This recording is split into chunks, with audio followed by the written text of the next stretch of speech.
Good for you. Is there a desire to hold a political office? Do you want to be the president or the mayor or the grand poobah or something here in the city? This is probably the most out front I will ever be. I'm more of a behind the scenes person. I work more effectively doing things behind the scenes and making sure everything goes smoothly. That's my capacity when I work with Carrie Nelson. That's what I did. So I think I work better just kind of behind the scenes and making sure that everybody's taken care of. Now, let me ask you, 'cause you're going to be hosting the Meet the Candidates. Correct. And you really have no guidelines as to your stance, as to where you need to sit on the issues. What do you see yourself deciding for yourself? Do you want to be unbiased? Do you want to take sides? How are you going to handle that? No, I don't think the goal is not to be biased. I just want to make sure that these candidates are aware of the issues, that they are aware of the position that they're going to be taking, and they know what the constituents' concerns are. That's my goal with this show. It's not to take a side. It's to make sure that when we go to vote, we have a clear understanding of who we're voting for and why. That's the goal of this show. All right.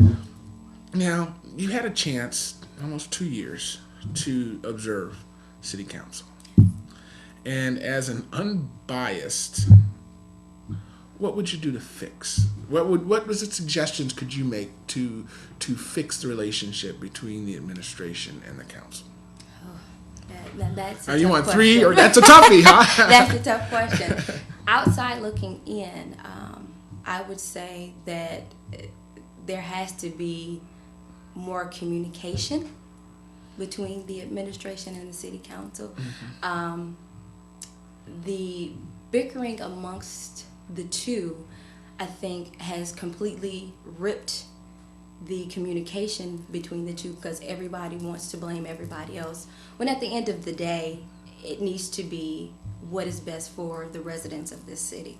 So, of course, it's a lot easier said than done, but I think that's the biggest issue at this point. I don't see why it's easier said than done. I mean, these people all have jobs, and they're supposed to represent the constituent, the mayor, as well as the city council.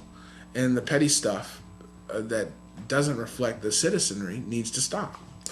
The mayor needs to talk to council needs to talk to the mayor, the council needs to be able to talk to the department heads to get the information. Emergency spending needs to stop because, that ain't the way that's not how it's done. Right. Now, I don't know if you got your letter. Did you get your letter? Actually, I haven't received mine. You didn't get your letter. But my grandmother did receive hers, so I have a copy of the letter here in my hand. I do have a copy of the letter. And that's another thing too. I think we have to go by the rules. I think that's a big issue as well. I mean, each office needs to know what their capacity, how they're working in their capacity, what the charter says, what are the guidelines for the administration. Is this even legal? Can we have captains of each ward appointed by the mayor? Do we know if this is something legal within the city charter? So I think that's another thing too, that these people working in these offices need to know what their jobs are. Yeah, and just to clarify for people at home that didn't get their letter, I received a letter on the 25th of March saying that there were new ward captains that would be responsible for handling issues within the wards and in a way just circumventing the council and the council's responsibilities. Now, you can look at that as a double-edged sword. I'm already busy as a council person trying to do what I'm doing. And now you've assigned these people to help me. Thank you. Or, are you trying to make me look inept? And are you positioning these ward captains to replace me? I think Jackie Poplar said it best. And I think that goes into the breakdown with the administration and the city council. They said it was in the letter stated they were sent a letter stating that he wanted to discuss these issues with the city council people with no response. Well, it sounds as if the city council are up in arms about this new captain. So there again, the line of communication, it's broken. So how does the city council feel about these captains? Obviously, they didn't like it. They felt like someone else was being put in the position to do their job. So why do we have these people?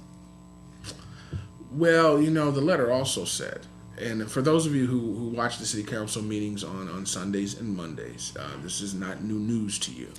But the letter said that they had not responded.